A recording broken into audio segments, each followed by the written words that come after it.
शिवाभ्याम नमः। नमो भगवते जामदग्न्याय परशुरामाय।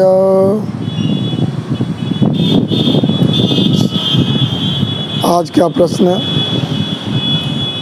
सिद्धार्थ नगर निवासी सवे शुक्ला का है। उन्होंने पूछा है कि ग्रहण में चाहे सूर्य ग्रहण हो या चंद्र ग्रहण हो, उसमें भोजन क्यों नहीं करना चाहिए, क्या दोष है, क्यों नहीं भोजन करना चाहिए। इस विषय में उनका प्रश्न है। तो मैं बताना चाहता हूँ ग्रहण के विषय में, ग्रहण में भोजन क्यों नहीं करना चाहिए, ग्रहण क्या चीज़ है, इस विषय में जानना चाहिए।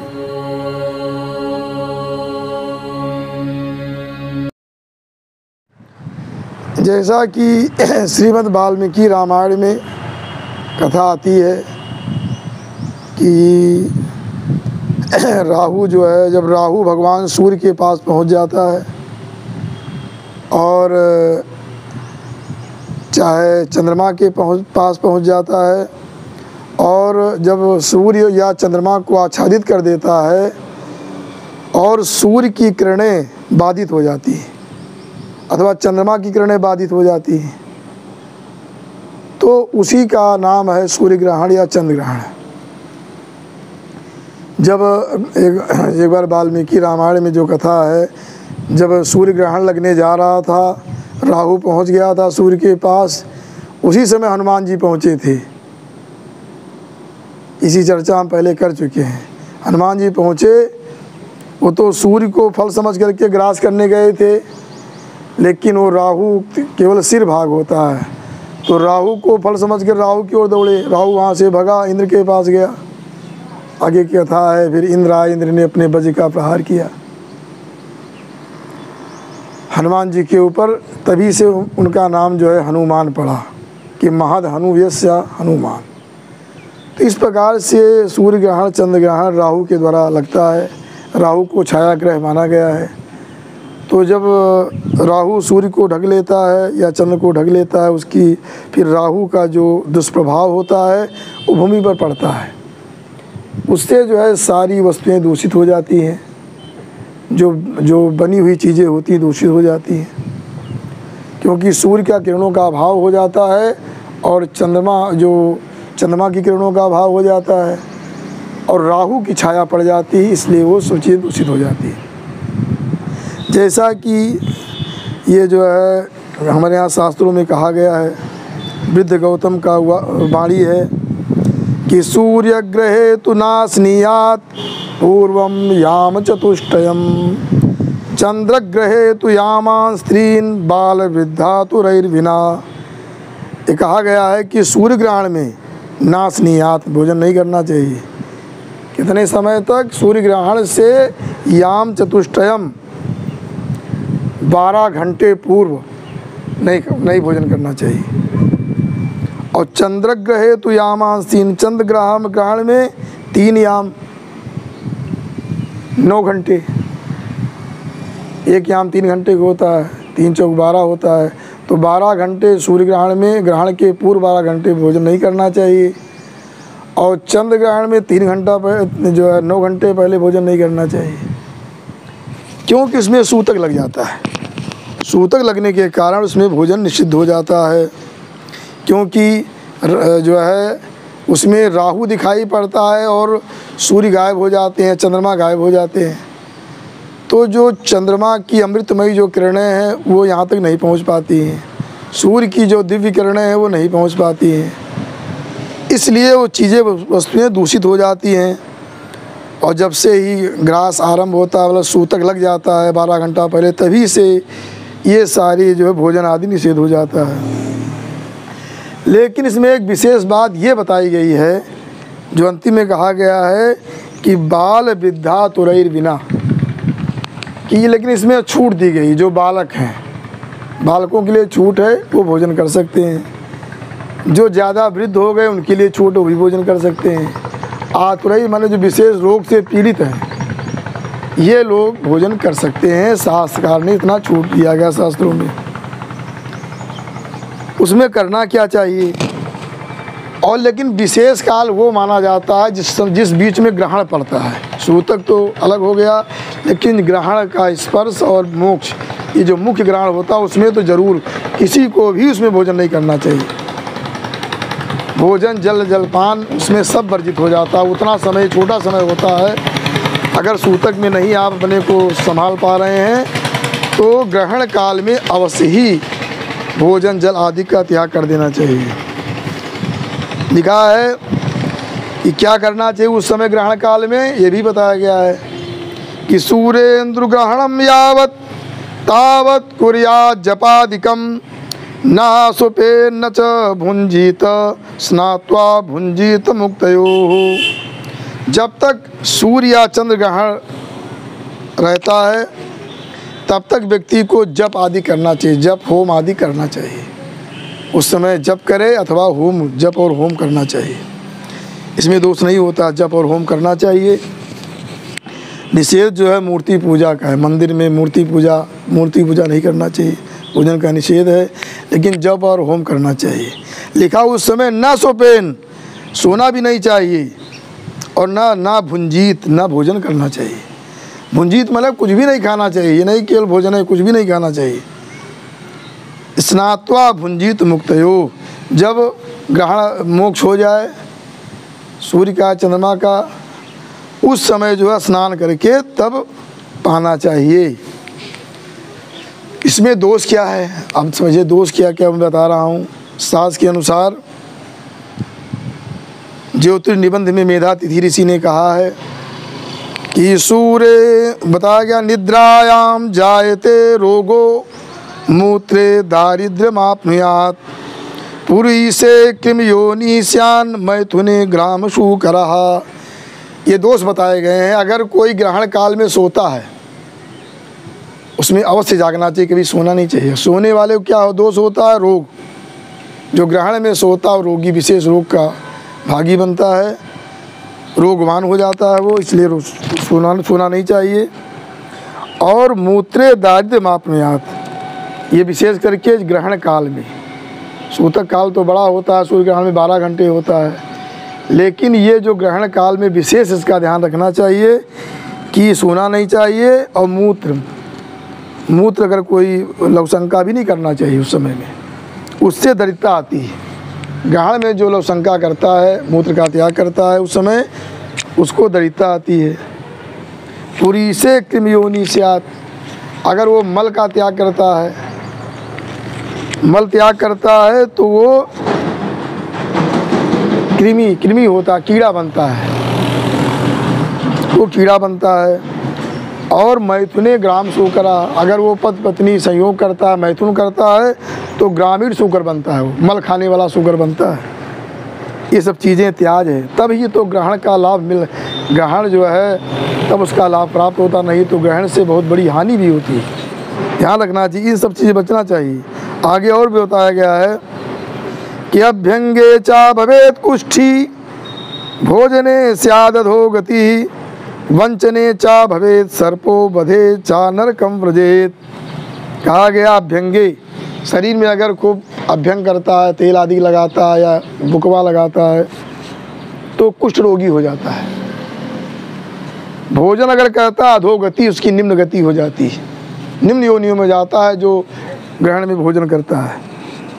वंचने स्यात् भवेत सर्पा, जो दूसरों को ठगता है उस समय ग्रहण काल में, वो सर्प होता है। और जो दूसरे का कोई वध करता है, निंदा आक्षेप आदि करता है, उस समय वो नरक को जाता है। ये शास्त्रों में हमारे बताया गया है कि भोजन से अधोगति होती है, इसलिए उस समय भोजन नहीं करना चाहिए। हम पहले बता चुके हैं कि उस समय भोजन दूषित हो जाता है, क्योंकि सूर्य किरणें, चंद्र की किरणें बाधित हो जाती है, राहु का प्रकोप हो जाता है, राहु की छाया आ जाती है, इसलिए वो दूषित हो जाता है। ग्रहण को कहा गया राहु दर्शन भी कहा गया, राहु दर्शनी, राहु का दर्शन होने लगता है, इसलिए सब पदार्थ दूषित हो जाते हैं। आगे क्या बताएगा, कुछ चीज़ें आरनालम पयस्प्रक्रम दधि स्नेहाजिपाचितम मणिकस्थोदकम चैवो ना दुस्सेद राहु सूतके। राहु जब सूतक लगता है, उस सूतक बताया गया आरनाल और दूध मट्ठा, दही और भी जो स्नेह माने तेल घी से पकाई हुई वस्तुएं जो होती हैं ये दूषित नहीं होती। ये विशेष में दोष नहीं आता घी से पकाई वस्तु या तेल से पकाई वस्तु। और मणि कस्थोदकम चाहिए हो, अगर मणि में स्थित जल हो वो जल भी दूषित नहीं होता जो मणि में स्थित होता है, जैसे शंख आदि में। न दुष्येत राहु में दोष नहीं आता, ऐसा कहा गया है ज्योतिर निबंध में मेधातिथि का वचन है। लेकिन और ग्रंथों में मनवर्थ मुक्तावली में कहा गया है कि अन्न की जो है तेल आदि से पका हुआ अन्न भी त्याज्य है। मनवर्थ मुक्तावली में कहा गया है कि अन्नम पक्वमिह त्याज्यम स्नानम सवसनम गृहे वारितक्र रनालादि तिल दर्भै न दूष्यति। उसमें यह कहा गया है अन्नम पक्वम यह त्याज्यम, पका हुआ अन्न भी त्याज्य है, जैसे तेल और घी से पकाया हुआ। उसमें अगर जो वार्य है तक्र है आदि सब में, जिसको उन सब में तिल दर्भ अगर छोड़ दिया जाए, चाहे तिल छोड़ दो अथवा कुसा छोड़ देने से तेल वाली वस्तुएं घी वाली वस्तुएं वो दूषित नहीं होती हैं। उसमें तिल छोड़ो अथवा कुसा, ये कुछ इसलिए लोग प्राय जो है कुसा का प्रयोग सभी वस्तुओं में करते हैं। कुसा जो है परम पवित्र माना जाता है। कुछ इसलिए पवित्र माना गया है कि जिसमें अमृत का, क्योंकि उसमें अमृत व्याप्त होता है। क्योंकि जब गरुड़ जी वहाँ से अमृत लेकर आए थे तो कुसा पर ही रखा था, उनको अर्पण किया था। बाद में सर्प लोग जब स्नान करके निकले तो इंद्र उस अमृत कलश को उठाकर निकल गए थे, तो सर्पों ने उस कुसा में ही अपनी जीभ को रगड़ना शुरू किया, तो उनकी जीवा फट गई, 2 जीवा हो गई थी। तो मैं बताना चाहता हूँ कि ये जो है कुसा बड़ा पवित्र होता है, उन सभी वस्तुओं में कुसा डाल देना चाहिए, तो वो तेल घी वाली वस्तुएं ये दूषित नहीं होती हैं। अथवा ये बताया गया है कि उसमें ये जो है तिल अथवा कुसा डाल देना चाहिए, ऐसा बताया गया है। और जब ग्रहण पूरा हो जाए, ग्रहण के बाद सवसनम, जितना वस्त्र पहने हो सारे वस्त्रों सहित स्नान करना चाहिए। ये नहीं वस्त्र निकाल के नहीं स्नान करना चाहिए, वस्त्र सहित स्नान करना चाहिए। सवसनम गृहे, ग्रहण स्नान में वस्त्र सहित स्नान करना चाहिए। इन विशेष वस्तुओं की जानकारी व्यक्ति को रखना चाहिए। इस प्रकार से अगर भूल हो जाए, कहीं कोई भोजन कर लेता है उस बीच में, तो उसका प्रायश्चित करना चाहिए। ऐसा लिखा गया है एक रात मुपोस्यैव स्नात्वा दत्वा शक्तिता और कंचुकादिव सर्पस्य निवृत्ति पाप कोशतः। ये बताया गया है हेमाद्रि आदि ग्रंथों में कि एक रात का उपवास करें। अगर भूल में भोजन आदि कर लेते हैं या लघुशंका या दीर्घ शंका और ग्रहण काल बीच में हम जा रहे हैं, कोई अनुचित कार्य कर रहे हैं, उसके लिए उपवास करें। एक रात का उपवास करके व्रत करके और फिर स्नान करके और दान कर दें, यथाशक्ति दान करें, तो उसके सारे पाप दूर हो जाते हैं। कैसे? जैसे सांप के ऊपर केचुल होती है, केचुल निकाल देता है सांप, उसी प्रकार से वो पाप एकदम अलग हो जाएगा उससे। उसका प्रायश्चित का विधान बताया गया है, 1 रात अथवा 3 रात करें, इस प्रकार से बताया गया है। और एक बात मैं और बताना चाहता हूँ कि बहुत विशेष चीज़ बताई गई है कि रविग्रह सूर्यवारे सोमे सोमग्रहस्तथा चूड़ामणि ख्यातस्तत्तदत्तमनंतकम। अगर सूर्यवार को माने रविवार को सूर्य ग्रहण पड़ जाए, सूर्यवार में सूर्य ग्रहण पड़ जाए, अथवा सोमवार को सोम ग्रहण पड़ जाए, ये बहुत उत्तम काल माना गया है। कहते हैं चूड़ामणि, ये चूड़ामणि से कहते हैं। इसमें दत्तम अनंत, जो दान किया जाता अनंत हो जाता है, अनंत गुना दान मिलता है।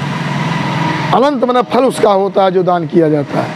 इस ग्रहण में अवश्य अगर सूर्यवार को सूर्य ग्रहण पड़ता है या सोमवार को चंद्र ग्रहण पड़ता है, उसमें विशेष करके दान करना चाहिए। वो दान जो अनंत हो जाता है वो दान कभी समाप्त नहीं। ऐसा व्यास का वाक्य है, पहले बता चुके। इसमें जो है दान आदि करना चाहिए, इसका बहुत बड़ा महत्व होता है। ये भी बताया गया है क्या क्या दान करना चाहिए। और सबसे अधिक महत्व क्या होता है ग्रहण का, ये कुरुक्षेत्र में, अगर कुरुक्षेत्र में व्यक्ति जाकर के वहाँ स्नान करे और दान करे सबसे अधिक फल होता है। या अथवा कहीं भी क्षेत्र में पवित्र नदियों में, पवित्र तीर्थ में जाकर के वहाँ नदियों में स्नान करें, वो बहुत ही उत्तम फल प्राप्त होता है। लेकिन कुरुक्षेत्र विशेष महत्वपूर्ण माना गया है। कहा गया है कि गावो नागा तिला धान्यम रत्नानि कनकम मही संप्रदाय कुरुक्षेत्रे यत् फलम लभते नरैः। कहा कि कुरुक्षेत्र में जाकर के वहाँ स्नान करके जो है गोदान करना चाहिए, और इस प्रकार से तिल दान करना चाहिए, धान्य दान कर, रत्न आदि, सोना, पृथ्वी, ये सब चीज़ें दान करना चाहिए और बहुत बड़ा फल प्राप्त होता है। और एक बात और बताना चाहता हूँ कि ग्रहण में जो है ये श्राद्ध का बहुत बड़ा महत्व है।